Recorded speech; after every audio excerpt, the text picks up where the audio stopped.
James, thank you so much for coming back on. I know it's only been February 2020 since last time we spoke, but I know a couple of things have changed, and we won't dive fully into into your background because you did that last time. So anyone that wants a little bit of an update on the full background, they can jump over to that episode.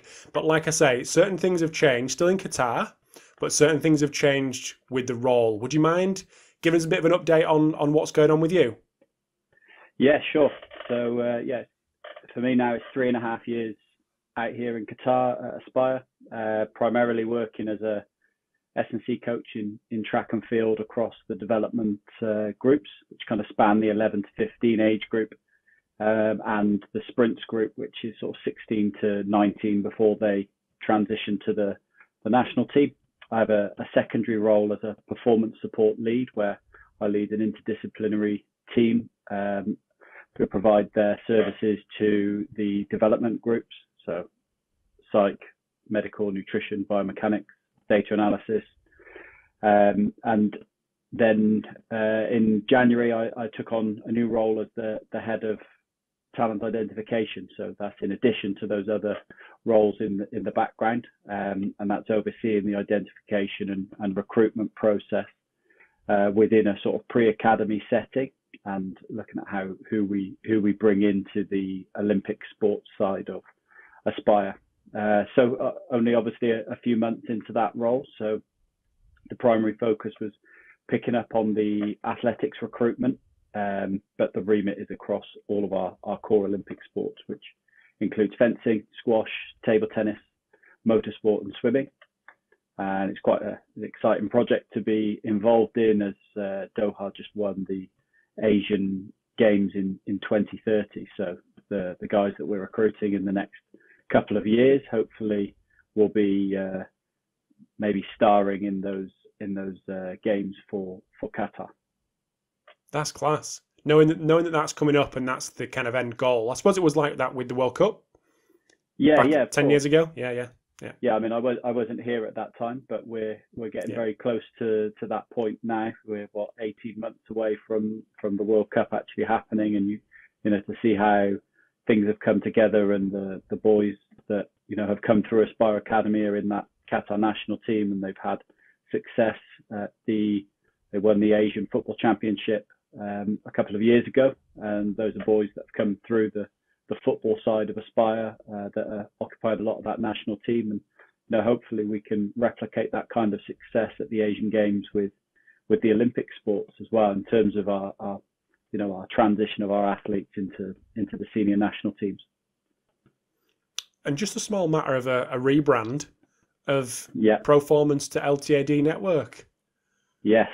So that's been ongoing among all of these job changes as well, which has been an interesting period. A lot of late nights working on that with Mike and our other business partner now, Ben.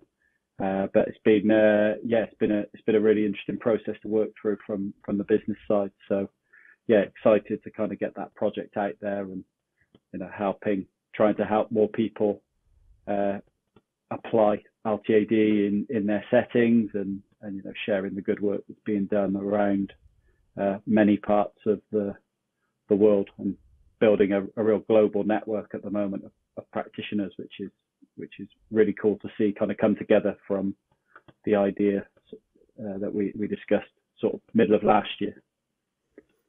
Sounds good, mate. I'm really keen to dive into the different roles that you've begun to undertake, and I think this is really interesting because it's another example of strength and conditioning coaches not staying strictly within strength and conditioning. I think this adds weight to the fact that we can be malleable and really useful in various different positions. So what do those roles entail that you spoke about 2 or 3 minutes ago, and what's that transition been like for you into them different roles?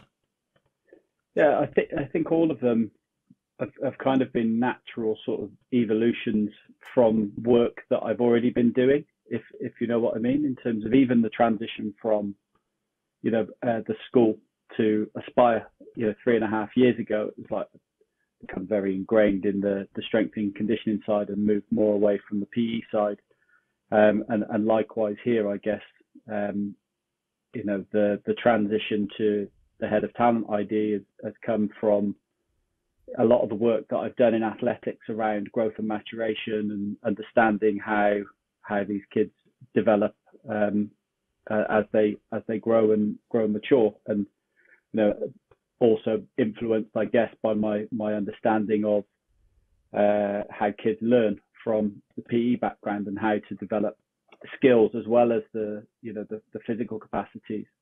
So kind of having that hand in sort of sports science, teaching and skill development and physical development kind of puts me in a good position to kind of head up that part of the pathway and really get into, right, how do we develop these athletes for these different sports. So yeah, it seems to have been a natural transition. It hasn't felt like it's a stretch in other areas in terms of like managing people and having to do maybe a bit more stuff at the kind of boardroom level, I guess, and making sure you've got clearance on what you're doing with various stakeholders and not just, I guess, having the freedom that I had back at St. Peter's to just create whatever I wanted, and still had to seek approval, but it was like there was a lot more free reign, whereas there's a few more not hoops, I guess hoops to jump through to make sure you've got clearance in all the right places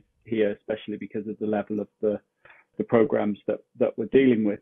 But yeah, I guess breaking down into each of those positions, like the TID aspect now, essentially my job is to find and develop the best athletes in Qatar for those Olympic sports with the team of people that we have.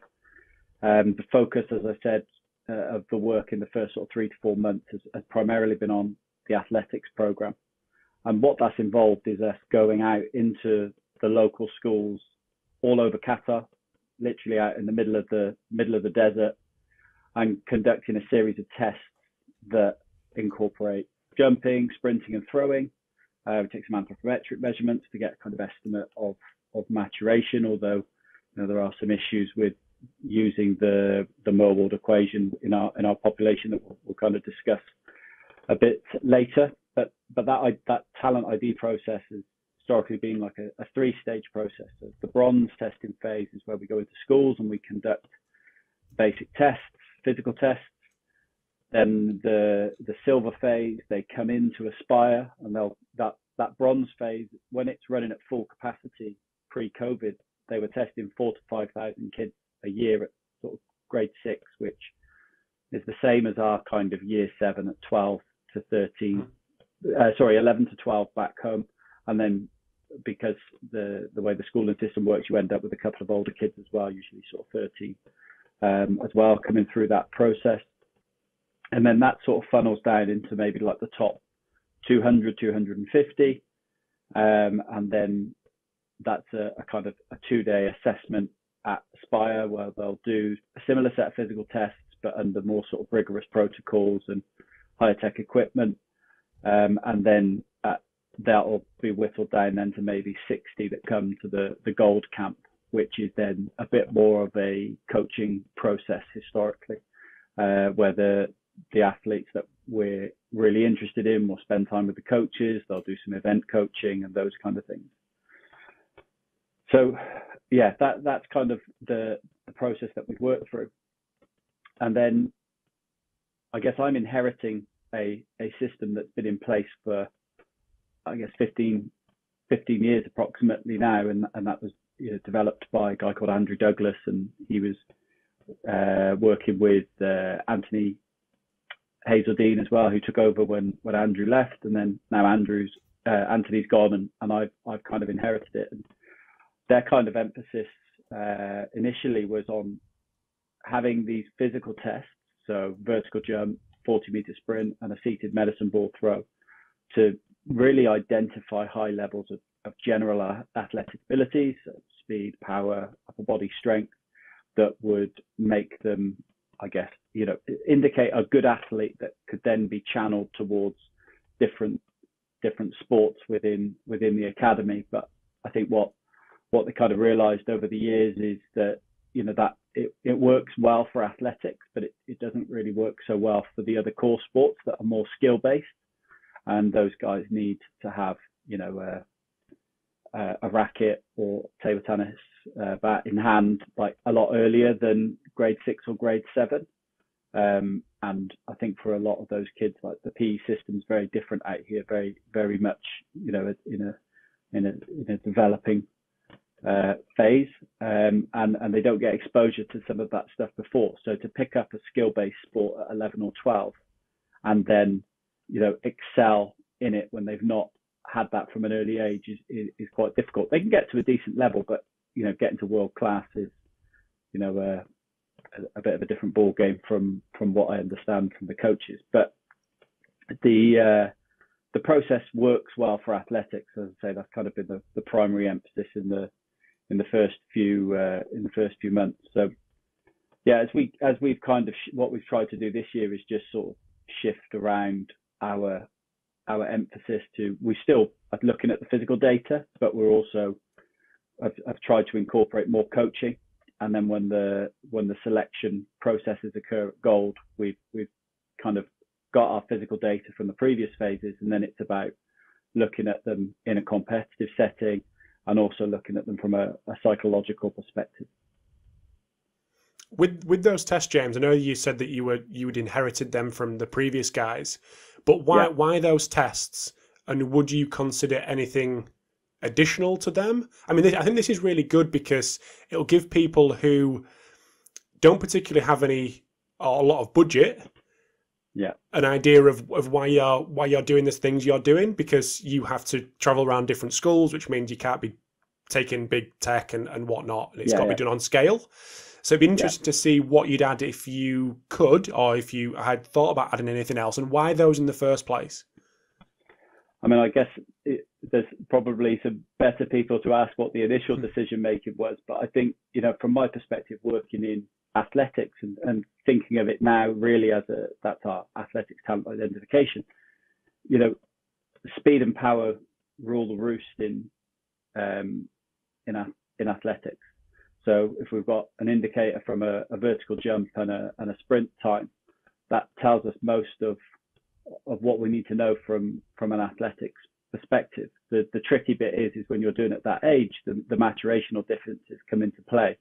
And, they're at an age where early maturers are at a distinct advantage over later maturers. So we have to kind of try and factor that in when we look at the data, not draw too many sort of hard lines in the sand, so to speak, and kind of cut off points and try and look at the results from a maturation perspective as well. And that I'd say that's the biggest thing that I've tried to do this year. It's not necessarily trying to change the tests or try and do anything too fancy. The shift really has just been in how we look at the data and pulling that data in from the sprint test, from the jump test, then looking at the maturation status that we have to treat with caution, because as I say, there is some known error of at least sort of plus minus 6 months, and I think it could be exaggerated within our sort of ethnic population as well. So I think it was more looking at that and saying, right, well, let's look at this data as a whole, in terms of the sort of age group that we're dealing with, but then let's kind of group those test results by their maturation group, loosely using the Millwall equation. So, we're generally dealing with kids at this age between sort of -3 to 3.5 at a maximum. And then in the opposite direction, it goes through to kids that are circa PHV, sort of 0.5 years from plus or minus PHV. They kind of sit in that whole kind of range. And then, so the change I implemented straight away was just like, okay, well, let's look at this. What are the results like in the med ball throw for boys in these different brackets? So we just bracketed it 0 to -1, -1 to -2, -2 to -3, and -3 and below. And what you could see is actually, like, even with that analysis, that there were significant differences in the performances of those tests. So that just gave us a different way to evaluate it rather than just the absolute score. So I'll give you an example. If you've got a kid who's like circa PHV, in the seated medicine ball throw, well, their torso is taller, their arms are longer. So just from the point of release being higher, they're going to throw it further than a kid who is shorter in the torso, shorter in the arm, and the ball is relatively heavier compared to his overall body mass. So, the kids that are circa PHV might throw the ball 5 meters, between sort of 4 and 5 meters, or if they're very good. But those kids that are -2 or -3 years from PHV, like they're doing well if they throw it over 3 meters. So, you have to kind of put it in context and go, right, okay, this kid is, I guess, some of them 30 to 35 kilos.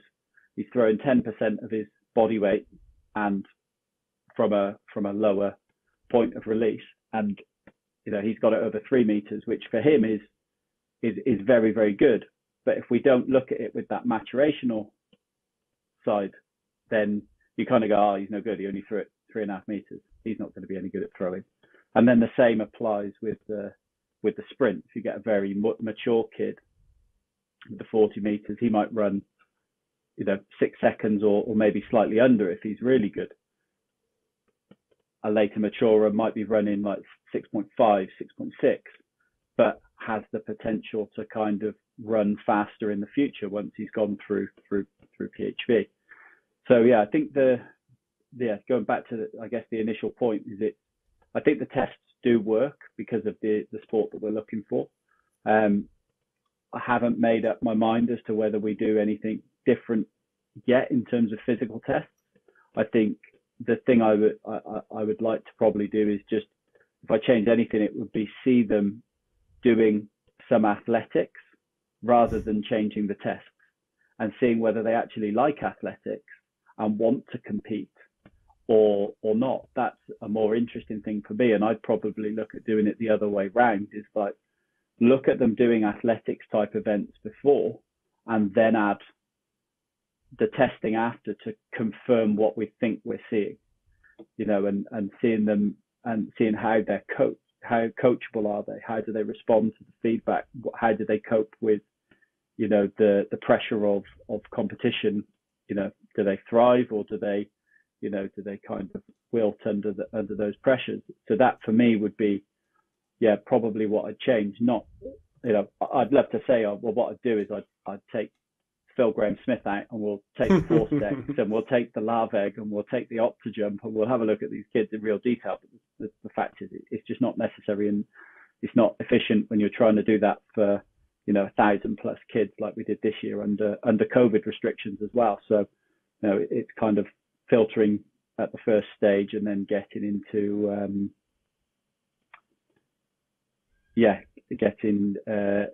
getting down into the more detailed stuff then at the sort of silver and gold phases of that process. I know you spoke before, James, about psychological profiling. Is this something that you do based on what you've just said, on the importance of coachability, whether they actually want to be there, their motivation, all that kind of stuff? And if so, would you also be incorporating that if you were in a more, I suppose, S&C traditional S&C job, either still in Qatar or here in the UK or anywhere else in the world? Yeah. I think the psychological side is so important. And it's important that we look at developing this, whether they're going to be an elite athlete or just a good person, and someone who's able to sort of withstand the rigors of life and function in amongst other people, whether that's in the sporting world or the working world. So for me, it is something that we've assessed objectively within the Gold Camp this year. We had a new psych arrive, a guy called John Pate came over from the UK. He started about a week or two before the Gold Camp, so we roped him in straight away and said, right, we need a profile questionnaire, and that focused on coachability, their sort of optimism towards sport. We tried to dig in a bit to sort of what the parental support was there, that's there. Is there the support for them to be successful, or is sport just not really a priority in their family, and they're not really supported because it's going to make things difficult for them to be truly elite if those things aren't in place over the long term. And so those were the kind of things that we tried to dig in with that. But coachability is a huge thing. How confident they are sort of naturally in their own abilities. But I think that's something that we've tried to implement. But even before I was in the talent ID side and we were trying to look at it from a finding talent perspective, it's definitely something that we're doing from a developing talent perspective within the pipeline. We have a number of psychologists that kind of work in with there. One of the guys, Matt Cullen, he introduced us to the 5 C's model by Chris Harwood. I always forget one of the C's at least, so I'll give you a rough rundown.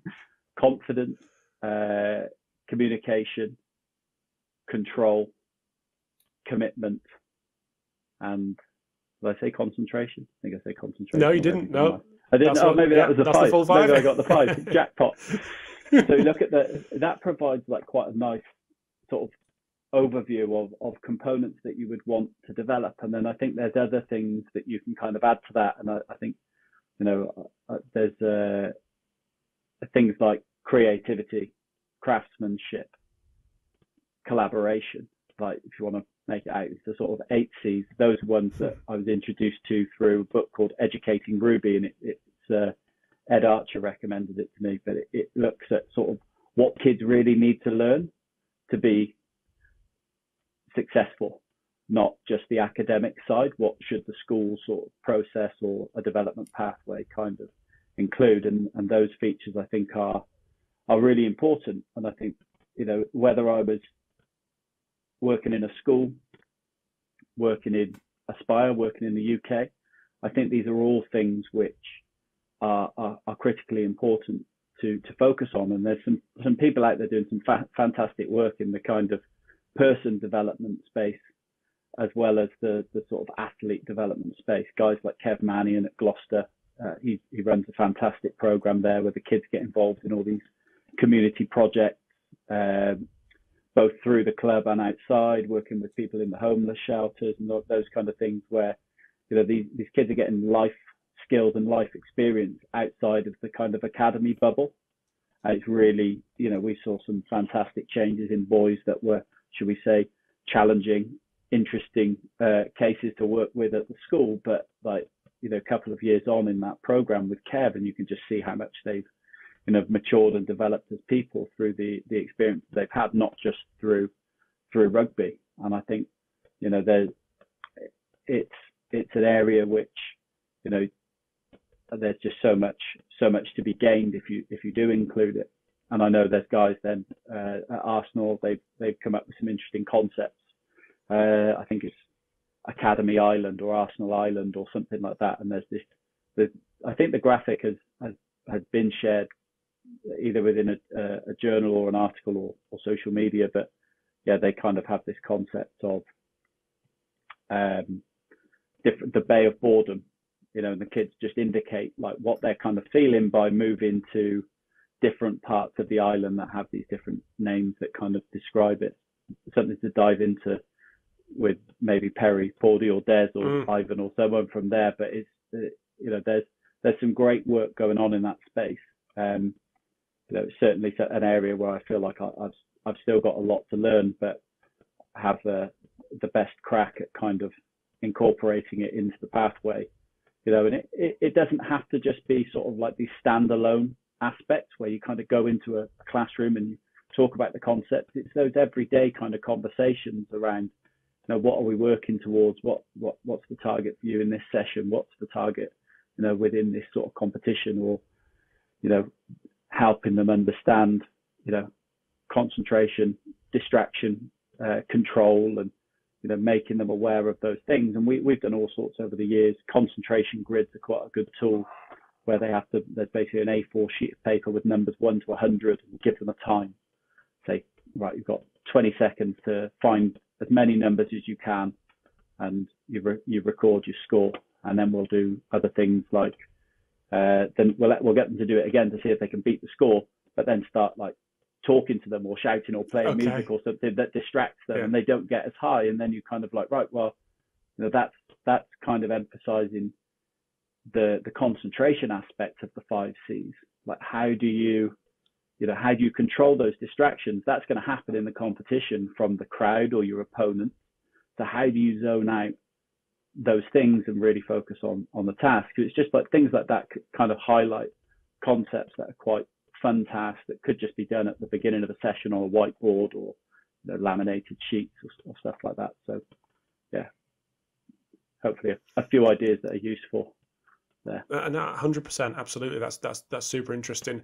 And so how are you developing the curriculum that is not only developing track and field athletes from a physical point of view, but allowing that clear and obvious need for the technical aspect as well, and merging the two? Yeah, so I guess that kind of takes us into the other part of the roles, really, the S&C and sports science side. So I guess to give it some context, when I arrived, there was a series of development groups in place. We had a foundation year program, which is our grade 7s, D1 and development 1 and development 2, grade 8 and grade 9. And there were coaches in each of those, but it wasn't really kind of connected. Everyone was kind of doing their thing, like doing their coaching thing, taking the boys through the journey and handing them off into the performance groups. But there was lots of disconnection in terms of what was being taught from a skill perspective. There was lots of different approaches from an S&C perspective. There was different approaches from a testing perspective. And this made it quite difficult to kind of look at data and understand trends of development and, evaluate things in the context of growth and maturation, because everything was being done at different times. And there was good stuff happening, but I could just see that it could all be connected a bit better. I landed at the same time as an athletics coach, Martin Brockman, and we worked together in the development groups for a couple of years.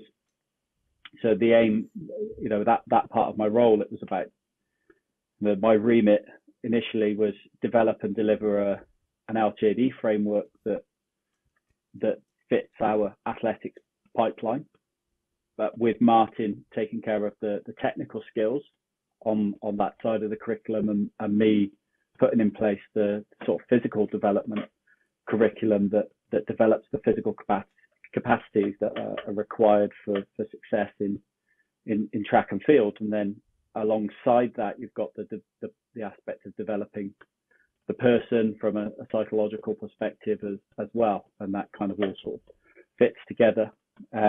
Within that as well, my job was to sort of oversee the testing and reporting processes and how we use that data, using growth and maturation to understand the performance with age and maturation and biobanding, and then through that also helping to identify what the athlete's strengths and weaknesses are, and guiding them towards events or other sports where they've maybe got a greater chance of success. But that was that was an interesting sort of project to work on alongside Martin and get, I guess, really into the detail of the technical side of the athletics event, and then really trying to find appropriate ways to develop the physical capacities alongside that. How interesting has that been for you, jumping between the S&C and the talent ID, and how have you come to terms with that? I mean, you've gone from kind of PE teacher to S&C coach, then you moved to Qatar and you're still in that S&C position, and then you've got this talent ID bit kind of on the side, but you've still got very much an S&C head on all the time, and then kind of going in between the two. Has that been a tough transition, or has that been kind of logical progression based on what you were doing? I think, like I said before, I think it's just been a logical progression, and a lot of what I was doing in the performance support lead role around the growth and maturation side and aligning everything from a testing perspective. So although I said things were disconnected over the course of the sort of 2 to 3 years, like it gradually fell in place that I had control over development, the foundation year development, what we now call development 1, development 2, and development 3. So I had control over the whole sports science approach for the last sort of, I guess, 18 months, looking after all of those groups and being able to align that testing data and take a more consistent approach to monitoring the key physical qualities. So the things that we monitor are strength, power, speed, reactive strength. So being able to do that consistently and look at it from a growth and maturation with a growth and maturation lens, as well as the age group lens. But I was being drawn into all the talent ID conversations anyway, whether that was just whether they're going to transition to throws, jumps, or sprints, or endurance from a sort of a plus 16 perspective. And I was because people were aware of what I was doing, I was being pulled into the younger conversations about who should we be bringing into the academy, and the head of athletics was aware of what we were doing from the biobanding side of things, and it was just a kind of natural move to kind of go that way. And now my head's still heavily in that space now because of the research that we're trying to do in terms of growth and maturation and track and field.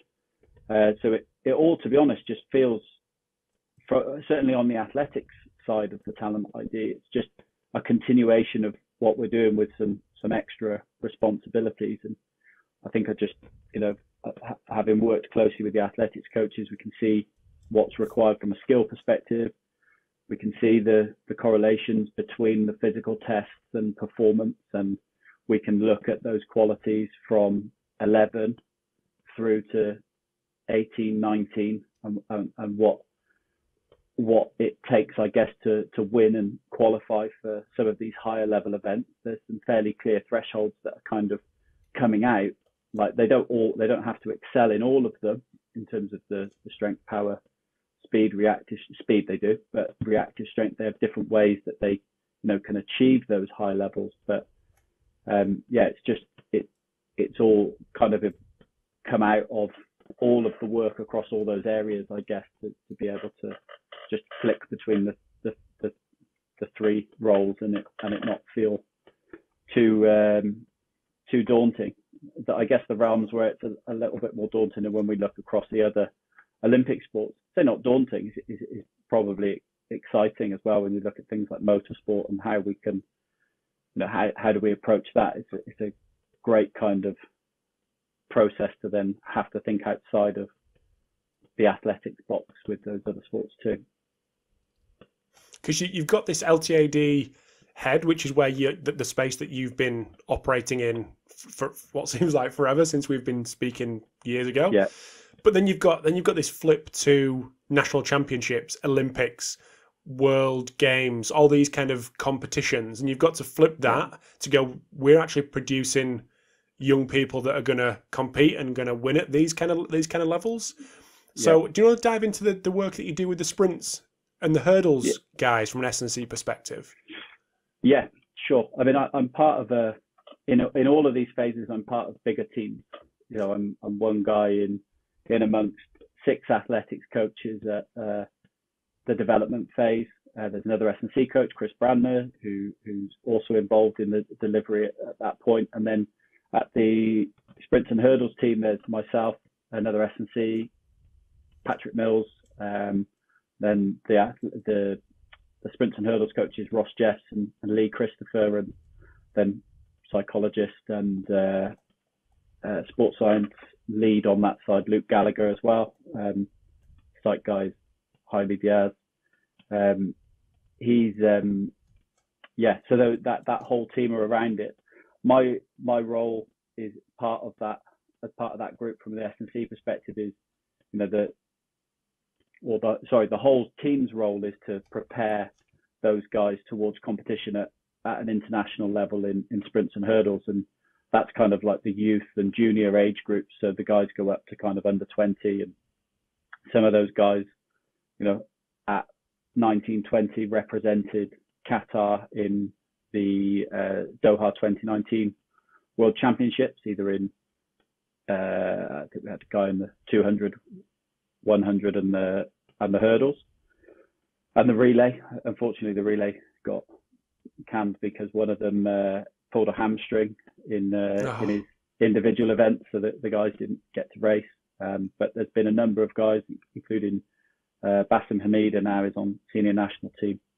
Mahamat Khalid is also on senior sprints team. So these guys are coming out of that pathway and heading to that level. And I guess what that kind of entails is the development phase is about setting up skills broadly from a technical perspective. They do multi-event running, jumping, throwing. We do all the physical, try to fill all the buckets, I guess, from a physical perspective in the S&C.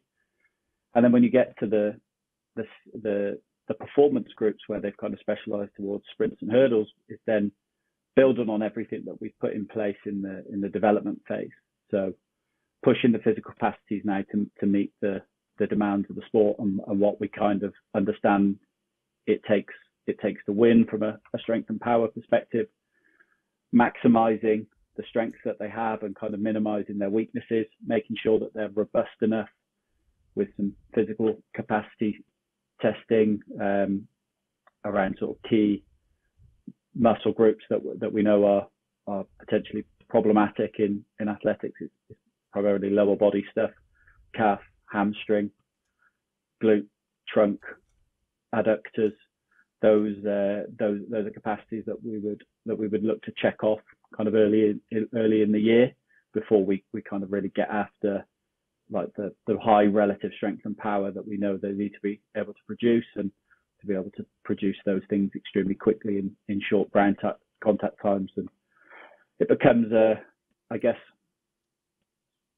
it depends on the coach's kind of philosophy at that stage as well, about how they kind of want to develop those sprinters, what they kind of see as what they'll do on the track versus what they'll do in the gym.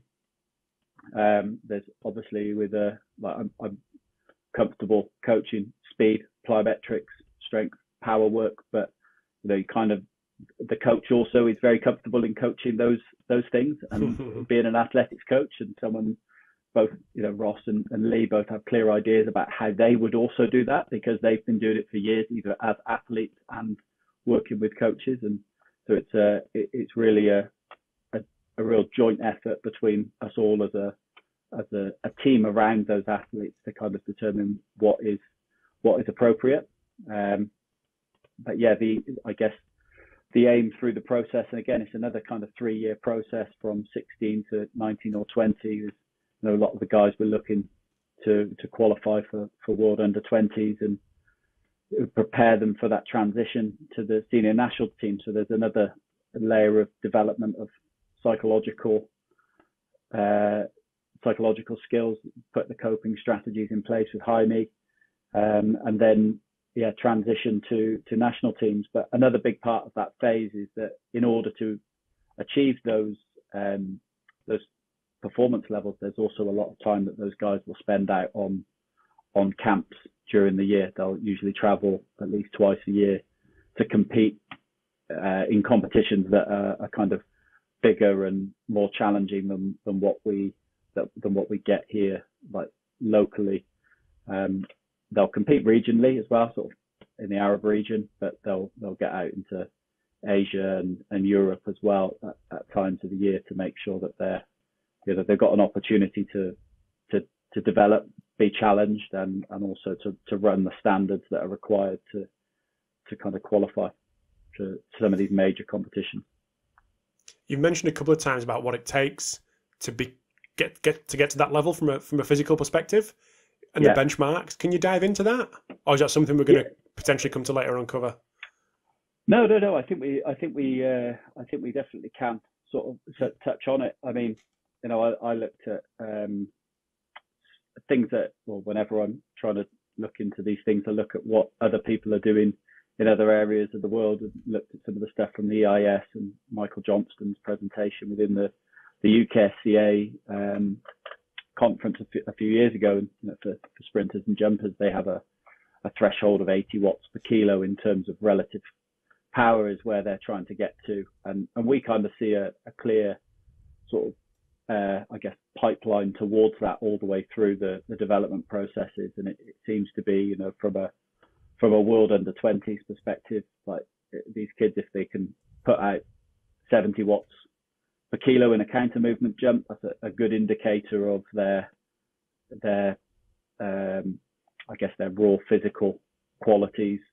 It's not obviously specific to the event, but it's a good indicator. And most of the guys that have qualified kind of hit that kind of marker and higher towards the 80 watts as well. And obviously there's a ongoing process then to take them beyond that, but that's probably something that will occur post Aspire.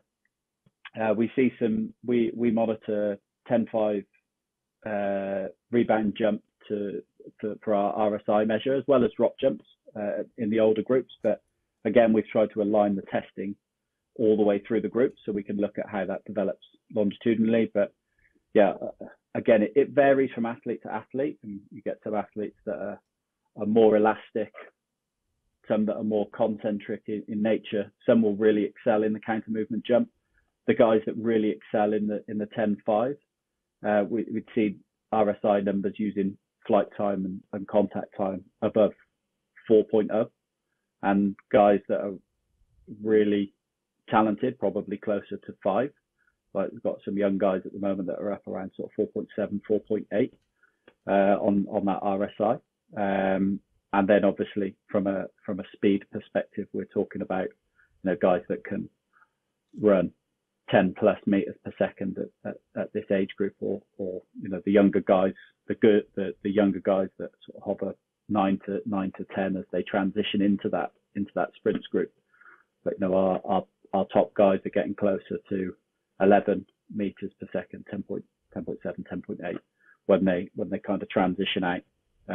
So yeah, and then those are kind of the physical things that we would look for. But I guess in athletics, the key thing is the distance you jump, the height you jump or throw or sprint. That's ultimately the true measure of success in our sport. But those are the kind of physical things that we would see underpinning it. But each athlete kind of, particularly at that older sprint age group, you kind of see, Ross has a really nice concept around like sprint typing. So this sprint typing concept is that, you've got guys that are more concentric, elastic, or I think the terms they use, metabolic or fascial. And you kind of see that these guys are what they can achieve, like the similar results in terms of on the track, like in terms of final time, 60 or 100 meters, but how they get there and do that is very different. So, you've got some of the concentric guys that really dominate the first 30 meters of the race, and the elastic or metabolic guys are kind of slower to start. But then what you see is that those elastic guys, when they're upright running and it's all about the stretch shortening cycle and rapid ground contact times and utilizing more eccentric forces, they just come into their own in the 60 to 100 phase, and they just bounce down the track. Whereas some of those concentric guys are just hanging in there. They're not built to bounce. They're built to really push, and yeah, they don't look so good at the end of the race, but they can finish in a similar time because they've dominated the first 60, say. So it's interesting to kind of see that, and then we try and tailor what we're doing from a training perspective as well to fit those guys and allow them to emphasize their strengths, and not do things that kind of suppress their natural talents. We try to find things that support them at that phase, while still trying to check off some of the things which are more perceived kind of weaknesses, I guess, in their profile. Is there any small examples that you can give of from a training program perspective, how they might differ? Yeah, of course. So we got one lad.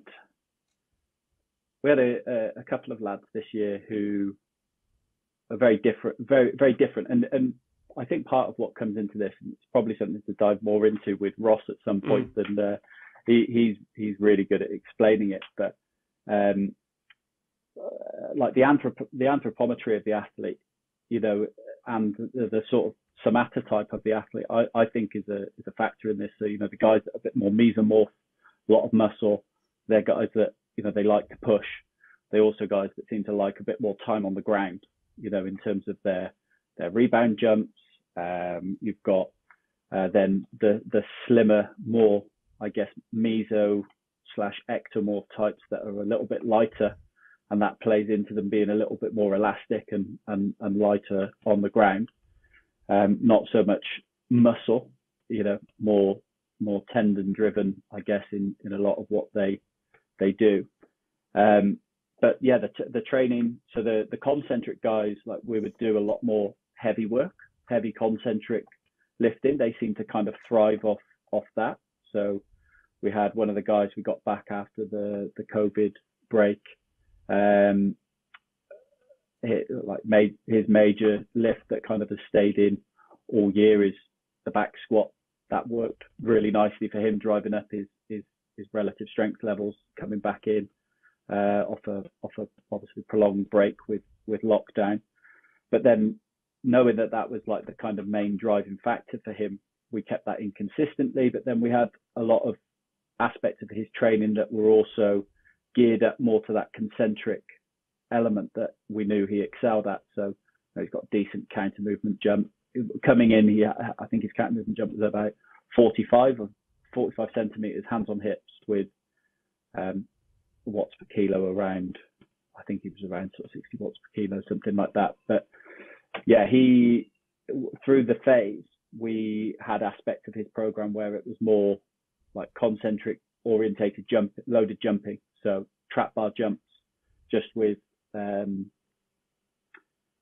sort of step down in load through the set. So we'd start off with 40 kilos, 35 kilos, and then 2 sets at 30. We'd have the gym aware on that and just kind of get him to move those loads faster and faster week on week. That was the aim. It wasn't like trying to get it heavier. It was just, let's move these loads quickly from deep angles that were really, feeding into what he does well. Had some Olympic lifting stuff in there, and then we'd have other aspects of the program that were just sort of about general health and wellness around the hamstrings, calves, and glutes.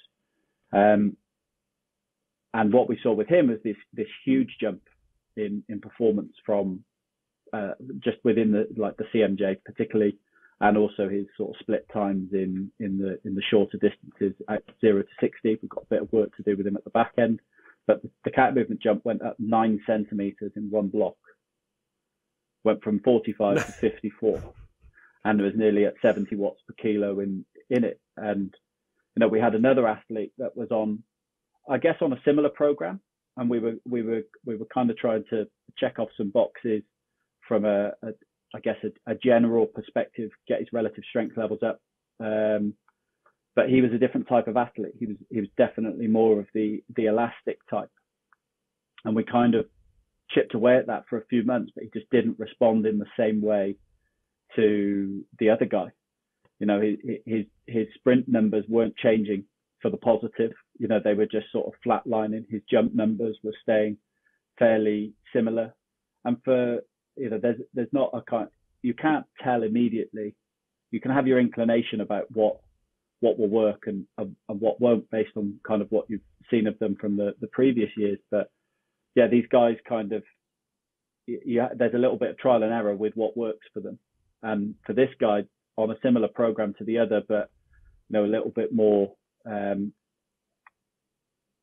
he wasn't working at quite the same sort of strength levels, so it was a little bit adjusted down. But we weren't seeing the positive changes in jumping metrics, sprinting metrics as we did with the other guys. So we kind of switched it up and went for some more partial ranges of movement, a bit more elastic type work, some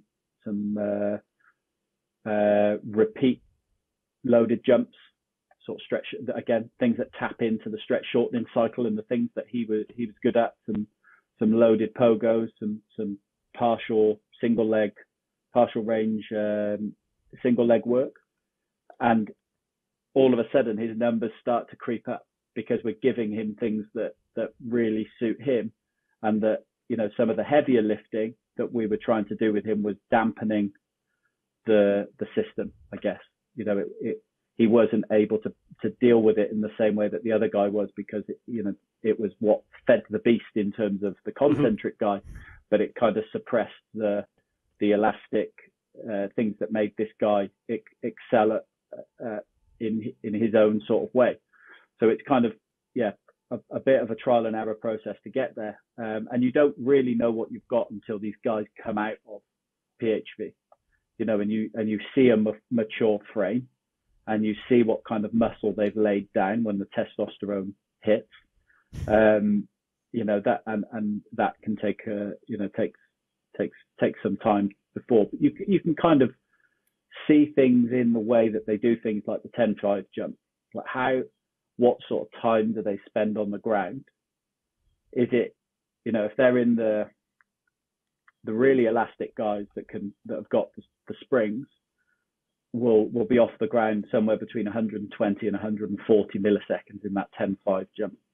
The concentric guys might be 160 to 200 in that, and you can get that down obviously with plyometrics, but there's a kind of, it seems to be with those younger groups, you can see some kind of natural tendency to want that time on the ground or not need it at all, and that kind of creates a bit of a picture of what you think there is going to work for them down the line. But again, as I said, you have to kind of wait and see what the body becomes post PHV. Mm-hmm. So I'm just going to take a little bit of a step back, and I guess when you get into a new role, any new role, especially when you're in a different country, you'd come into a program and you kind of carry on what's there, and you mold things over time. I suppose now you're in a time where you have done that and you have molded and adjusted certain things. But in terms of the athletics pathway, what have those things been, and why have you gone the way you've gone in terms of putting your own stamp on the pathway? Yeah, I think the first thing to probably consider when you move into a new role and you're trying to shape something is kind of how do you do that? And you know, there's always challenges along the way to making changes, especially when you come into an environment like Aspire, where there's a lot of people who are very, very good at what they do, and they're there because they've been successful at what they do and they have their way of kind of doing it. So for me, it was about it was evolution and not revolution, not trying to change too much too quickly, or, you know, as people would say, not rocking the boat, and trying to look for some early wins with some kind of low hanging fruit that could have an impact and then help build people's trust, I guess, in my skills and abilities, and build buy-in with those people that are essentially the decision makers in the pathway.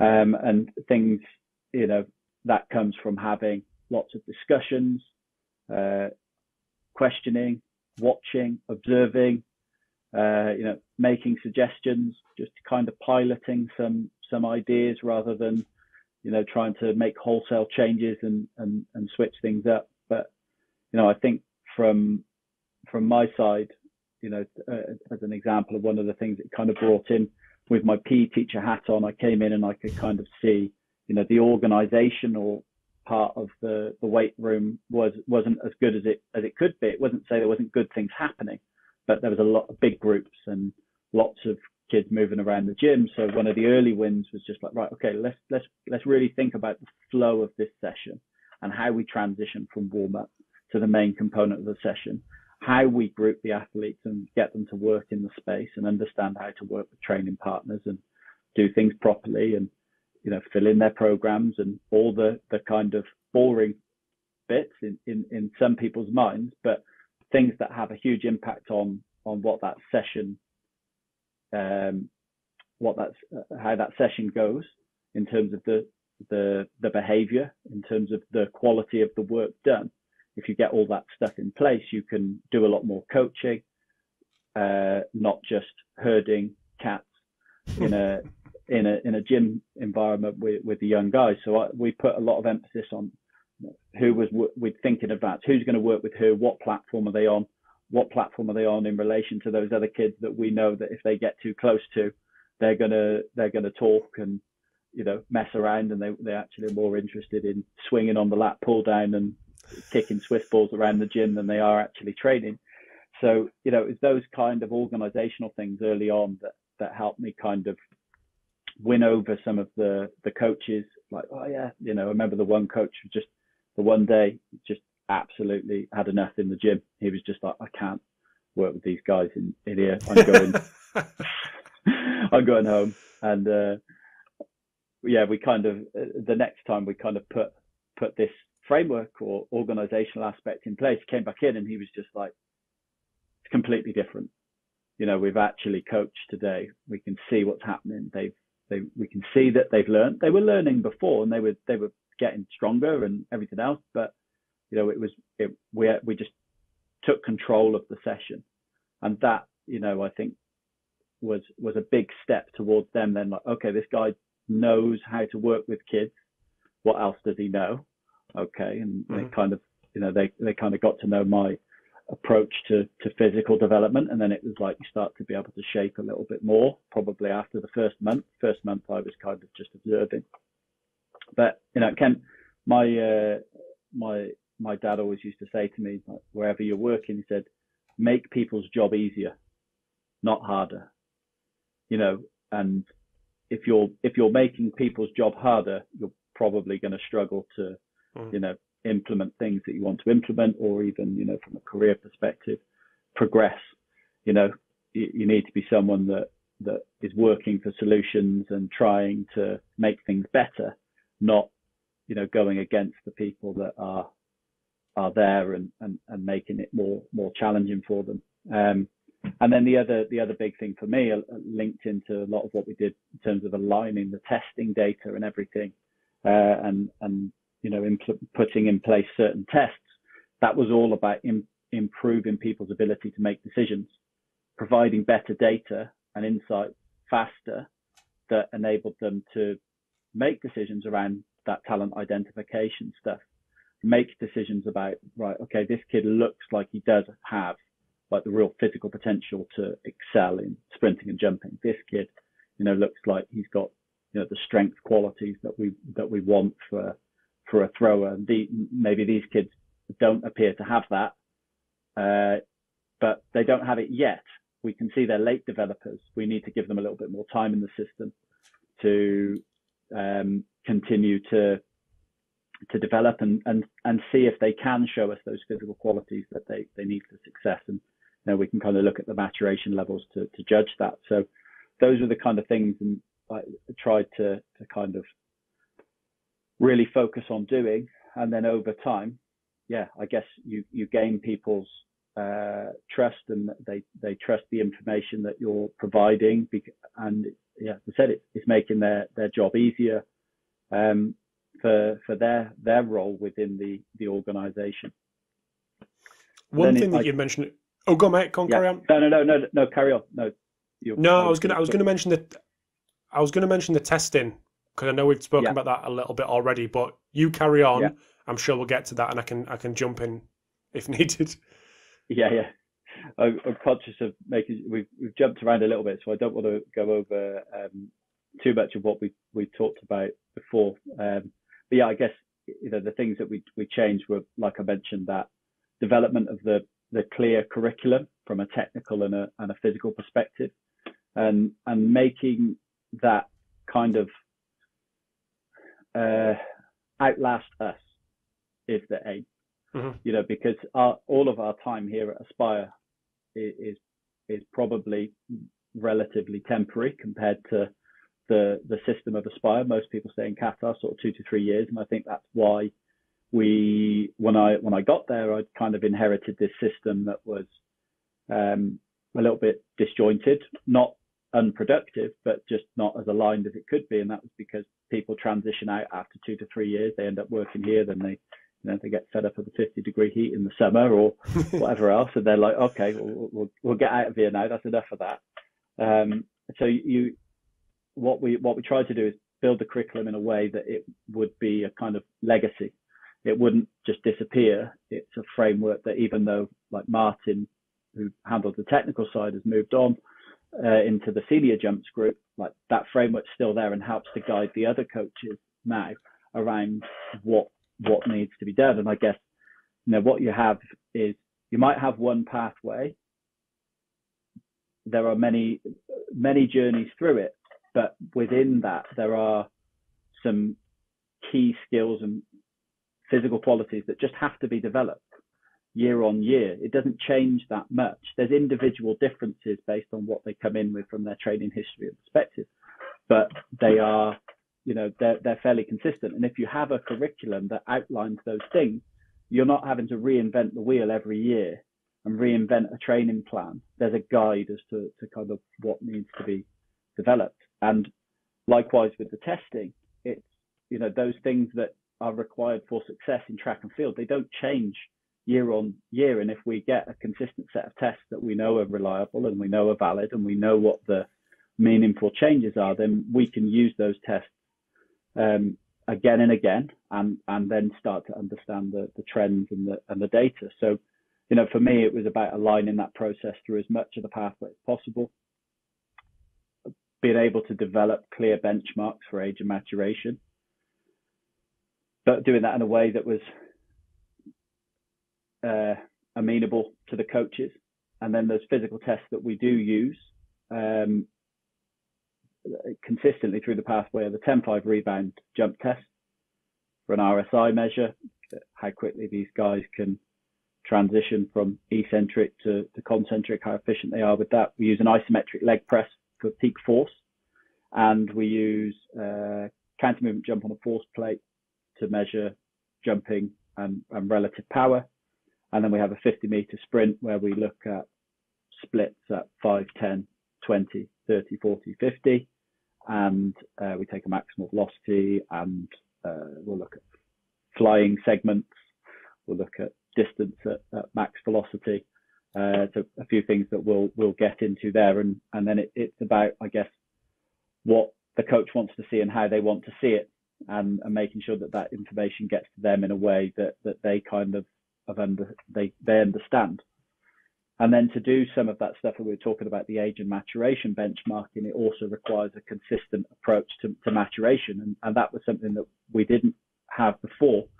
Not because people weren't trying to do it, but because there were changes in staff and changes in procedures that kind of made it difficult to then draw conclusions.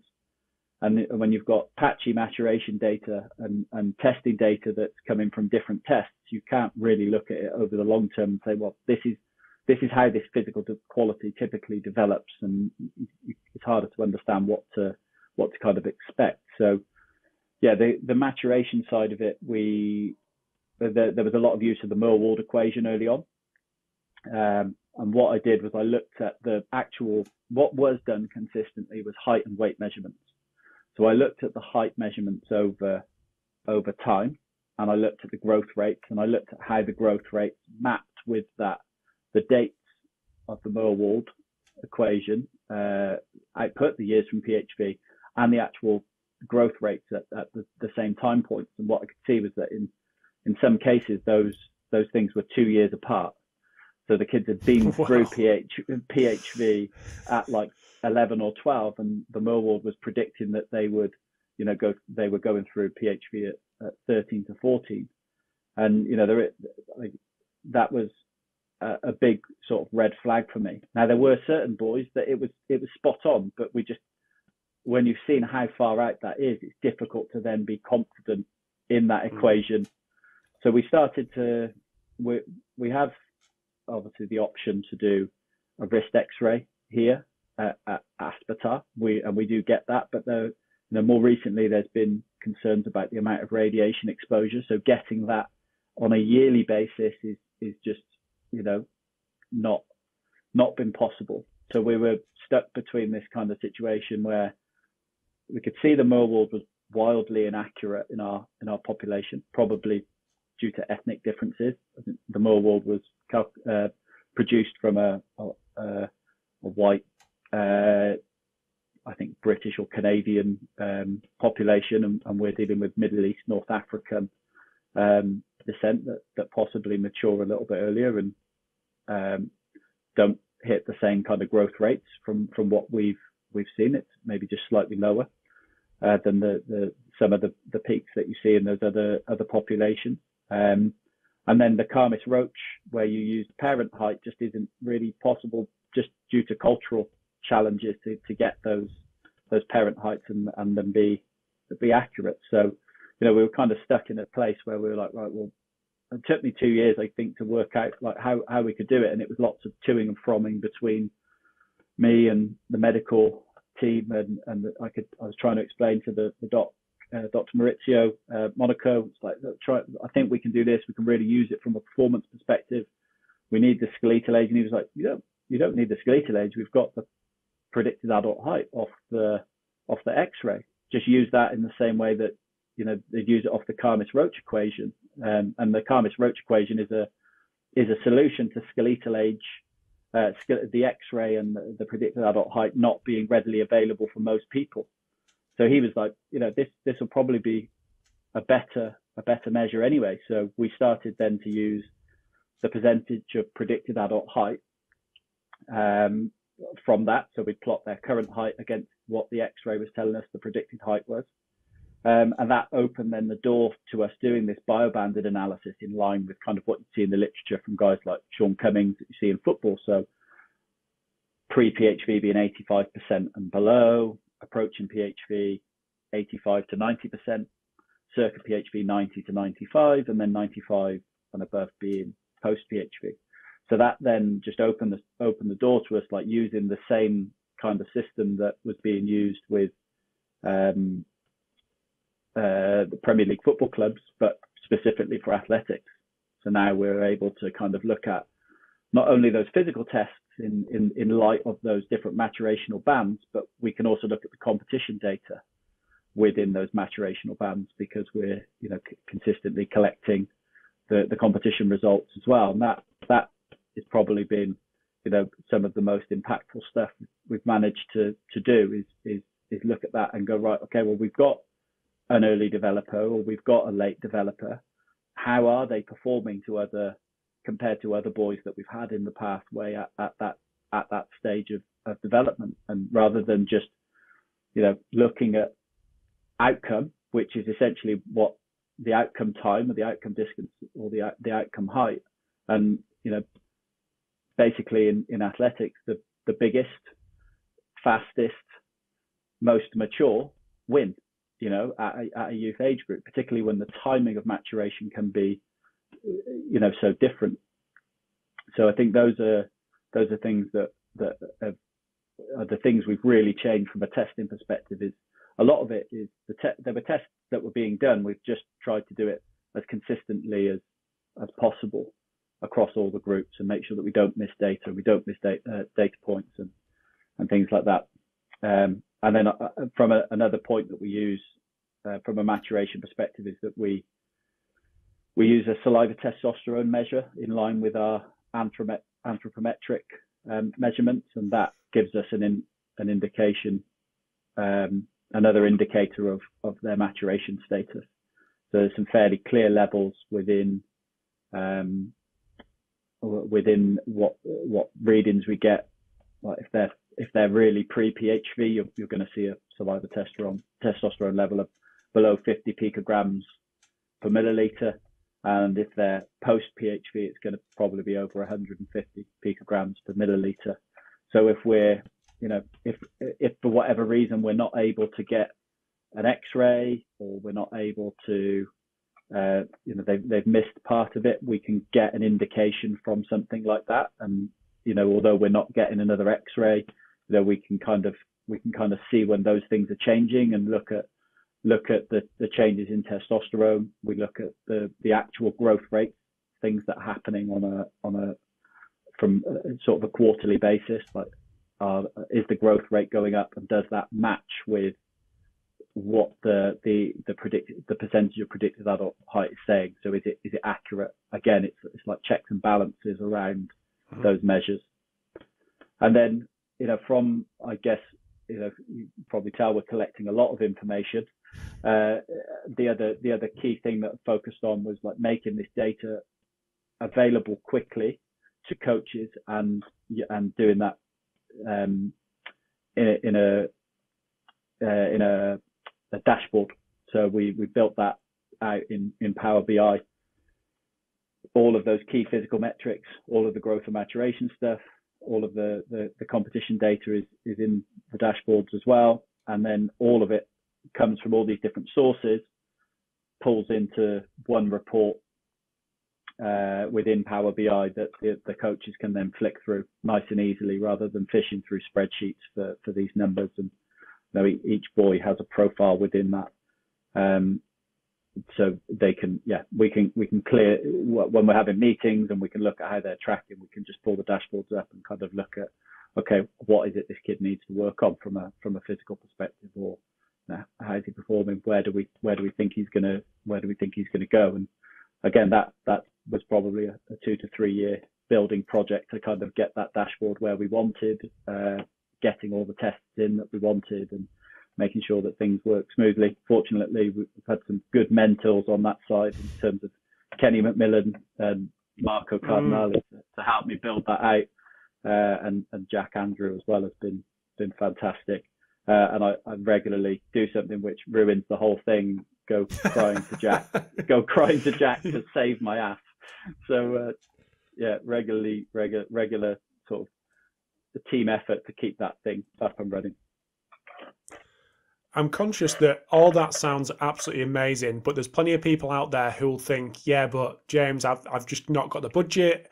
I'm in a school, I'm in a lower category football club, even a higher category football club may not have the facilities to be able to do some of the stuff that you've just talked about. So how can those people take what you've done with the facilities and the resources that you've got, but get similar information with more budget solutions, let's say? Yeah, I've been in that complete opposite position. I'm currently in Aladdin's cave of sports science, but I've also been in a state secondary school with zero budget, doing vertical jumps with chalk on the wall, and standing broad jumps with a tape measure and things like that. So I know what it's like at both ends of the spectrum, but I think there's some key sort of principles, I guess, that you need to apply regardless of whether you're using high-tech equipment and things or not. And that is, whatever you are collecting, collect it consistently. What we're doing from a maturation perspective is we're obviously trying to push the boundaries, but you can do the Carmis Roach from the parent's height and get the same percentage of predicted adult height band. You can just do regular height and weight measurements. That's a lot of what we use, even though we've got all the fancy stuff around it. We're looking at actual changes in height, actual changes in weight to see where PHV and peak weight velocity are occurring, because everything else is an estimation, but that is actually what is happening at that time. And whether it's changes in leg length, it's also height. You can look at those things as well, and that's you watch that unfold just by taking your regular height measures. So as long as you commit to doing that on a regular basis, like, you can do a lot of what we're doing without the bells and whistles. And then from a testing perspective, settle on your jumping test. Maybe it's you could have one of the apps, the jump apps, or maybe you've got a basic contact map that you can do that with, and you can get a lot of the same information out of it. If you don't have a contact map, you can do standing broad jump and standing triple jump to look at the differences between a concentric and more elastic task, and what are the kind of ratios of those jumps. Are they someone that really excels at standing broad jump but doesn't excel in standing triple jump? Well, that could be something then that tells you need to do a little bit more plyometric work with with that athlete in the same way that we would use the 10-5 test to tell us about reactive strength. And there's some great coaches like Boo Schexnayder that, use that as that's what some of his key sort of jumping tests, the ratio of that standing broad jump to standing long jump. Squat jump and counter movement jump and the elastic utilization ratio. You can do those things. I used to do that with literally chalk on the wall and a tape measure at St. Peter's before we had it, and it'd see like, oh, okay, well, this kid's squat jump and counter movement jump are the same. We need to do some work on more elastic quality. So you can do things like that. You could have from a sprint testing perspective, you could hand time stuff. It's not perfect. Get your hands on a basic timing system. Again, there's apps and stuff that can do that now, and other systems that are very flexible with what you can do. Things like output and push that are kind of giving you access to a lot of these metrics, jump height, RSI, and output even from a sprint measurement, and you're talking about under 500 euros, I think, for access to that. It's not tens of thousands of pounds to get access to some of that equipment. From a strength perspective, looking at rep max testing, or just I tend to do rep max testing just from working loads in the gym. Look at that. But you can also you can get your own ISO testing with a crane scale, a bar and a plate that you fix to the floor. And if you're working in a school, go and see your tech department or your design tech teacher. Tech teacher. Yeah, go see him and say, I need this. Can we get it? Or even some of the caretakers and things. They'll help you build this stuff. And that was what we did. A lot of it back in St. Peter's was just using all the people around us and the resources but then settling on stuff and sticking with it and not chopping and changing all the time. Okay, we're going to go with this, we're going to measure it, stick with it consistently, and then you can see the data and do it across all the groups and then change it subtly over time, pilot test new things. But also, I think there's so much to be gained as well by building partnerships with the universities locally to schools and settings and clubs that don't have that. You've got some fantastic sports scientists and lecturers in that space that can provide unbelievable support and access to equipment that, all the equipment that we've got at Aspire, but without the cost. And the university gains a lot because, they've got great learning opportunities for their students and meaningful partnerships within the community. For them, they stand to maybe gain a few students from your program into their pathway if they have a positive experience with it, or that could involve going to the university for testing days. We used to do that, so I think there's lots of ways and means. You just got to kind of get out there and answer the questions and ask the questions and have those conversations with those people that are there. And say, look, this is what we're trying to do. We don't have the resources to do it. Would you be interested in partnering up with us to get this thing moving? And more often than not, the answer will be, yeah, they'll do that. Mm-hmm. And if they don't, try the next one. Absolutely, there's plenty of universities going around with wanting to get students. So yeah, anything that can tick a box for them, an association with a club, an association with a college, school, whatever it may be, given these experiences. Yeah, great call.